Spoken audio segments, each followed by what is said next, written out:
কত ইয়াং পোলাপান আছে, এটা ছাড়া হইতো না ভাই, তার টেনশন আছে, এটা পেনশন খাইতে হইব। ভার্সিটির ছেলেরাই বেশি করে এগুলো। আগে সিগারেটটা খাইতো লুকায়, এখন যখন যত খায় বপেননি। প্রেম করলেও খাইতে হইব, বিয়া করলেও খাইতে হইব, ভালোবাসা দিলেও খাইতে হইব, খানি তো আর ছাড়ান যাইতো না। অনেক প্রবলেম হয় সিগারেটের, এটা তো অনেকে তো ধুমাই সহ্য করতে পারে না। সিগারেট তো মানুষের খাইতে হইব, লুকাই আছে খাই জ্বালাও খাইতে হইব। আমি বললাম না এটা 2000 কি তারা 5000 টাকা করুক, এরপরে এই ধূমপানটা কমাক ভাই। সমাজ আজকে নষ্ট তো এই ধূমপানের কারণে। এরকম জরিমানা করে তা আমরা তো মরি যেমনটাই। এখন থেকে প্রকাশ্যে ধূমপান করলেই গুনতে হবে 2000 টাকা জরিমানা, এমন খবরে অনেকটাই স্বস্তিতে সিলেটের মানুষ। তবে শুধু আইন নয়, সাধারণ মানুষ চান এর কঠোর বাস্তবায়ন। তো এটা যদি করে আরো ভালো হয় এবং আরো কঠিন আইন করুক, কারণ এই ধূমপান এমন একটা পর্যায়ে গেছে, দেখা গেছে পোলাপানে আগে সিগারেটটা খাইতো লুকায়, এখন যখন যত খায় বপেননি। আপনার গাঁজার গন্ধ আগে আর সাইডে আসতে পারতাম না। মাঠের মধ্যে রাত হলেই সন্ধ্যার পর থেকে এই কোনা থেকে কোনা, আমি তো আগের সাইডে থাকি, মানে গন্ধ টেলায় মাঠে একটু দাঁড়ানোর অবস্থা থাকে না। আমি বললাম না এটা 2000 কি তারা 5000 টাকা করুক, এরপরে এই ধূমপানটা কমাক ভাই। সমাজ আজকে নষ্ট তো এই ধূমপানের কারণে। স্পেশালি মেয়েদের যারা হয় তারা তো মুখের উপর বলতে পারে না যে ভাইয়া একটু সরে দাঁড়ান, বা অনেক প্রবলেম হয় সিগারেটের, এটা তো অনেকে তো ধুমাই সহ্য করতে পারে না। তারপরে অনেকের অ্যালার্জি প্রবলেম থাকে, অনেক প্রবলেম হয়। তো এক্ষেত্রে এটা যদি মানে কেউ অ্যাভয়েড করে চলতে পারে, মেয়েদের ক্ষেত্রে অনেক ভালো, সবার জন্যই ভালো। কত ইয়াং পোলাপান আছে, এটা ছাড়া হইতো না ভাই, তার টেনশন আছে, এটা পেনশন খাইতে হইব।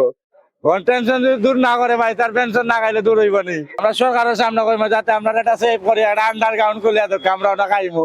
পোলাপানদের সামলাইতে হইলে তো আপনি একটা জায়গা ব্যবস্থা করে দিতে হইব। আর আপনি যদি ওখানে 2000 টাকা জরিমানা দিবেন, তো আর আমরা মানুষ মারার থেকে আর কোনো উপায় নাই, তখন মার্ডার করা লাগবো ভাই। সিগারেট ছাড়া যাইতো না, আমরা শ্রমিক অনেক খেলেছি, রক্তের লোকে মিশে গেছে, ওনে ছাড়া তো আমরা কোনো উপায় নাই। প্রেম করলেও খাইতে হইব, বিয়া করলেও খাইতে হইব, ভালোবাসা দিলেও খাইতে হইব, আর রাস্তা থাকলেও ভাই খাইতে হইব, খানি তো আর ছাড়ান যাইতো না। রাস্তার মধ্যে খাইবা ওই ভাই এটা খাইতে হইব, আমরা কোনো কিচ্ছু করার মতো নাই। জরিমানা করে জরিমানা করলে তারা লইয়া মরি যাইবো, আমার সিগারেট খাইতে হইব, বিড়ি খাইতে হইব।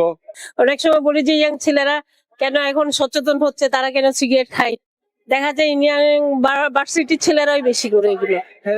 ছেলে মেয়ে ইয়াং জেনারেশন আগে একদম মাঝখানে হয়তো একটু কমে গিয়েছিল, এখন দেখা যায় আরো বেশি হচ্ছে। যে আইনের প্রয়োগ নাই, বাস্তবায়ন নাই। আইন আগেও করা হয়েছে, আইন আগে করা হইলো, কিছু সচেতনতা বাড়ছে। যেমন আগে পরিবহন ধূমপান করতে, এখন পরিবহন ধূমপান করে না সাধারণত। তাইলে এটা মানে আরো বেশি বিস্তৃত করা দরকার, আরো বেশি সচেতন করা দরকার। যে 2000 টাকা বড় কথা নাই, বড় কথা হইলো কি সচেতন করা দরকার। এটা যদি সচেতন করা হয় তাহলে 2000 টাকাও লাগতো না সচেতন করার লাগে। আর 2-1 হয়তো করলে এটা একটা প্রতীকী, যে কয়েকজন করে এটা যদি 2000 টাকা জরিমানা আদায় করা হয় আর এটা প্রচার করা হয়, তাহলে জনগণ সচেতন হইব, যারা ধূমপায়ী এরা সচেতন হইব, এরা পাবলিক প্লেসে ধূমপান করতে নাই, এতে মানে সকলের লাভ হইব। সিগারেট তো মানুষের খাইতে হইব, লুকাই আছে খাই জ্বালাও খাইতে হইব। আমরা যদি এরকম জরিমানা করে তা আমরা তো মরি যেমনটাই।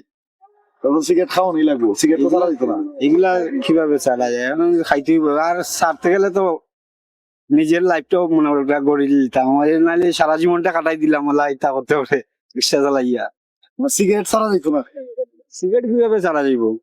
তারা রাস্তা মানুষ বাইয়া খাইব, বায়ু দূষণ হইব, এজন যে খাইব তারও ক্ষতি হইব, আমরা যে ধূমপান দিও আমরারও ক্ষতি হইব। যেটা হয়েছে রাইট হয়েছে 2000 টাকা তারা লাগে ঠিক আছে, এটা বাস্তবায়ন করা লাগবো।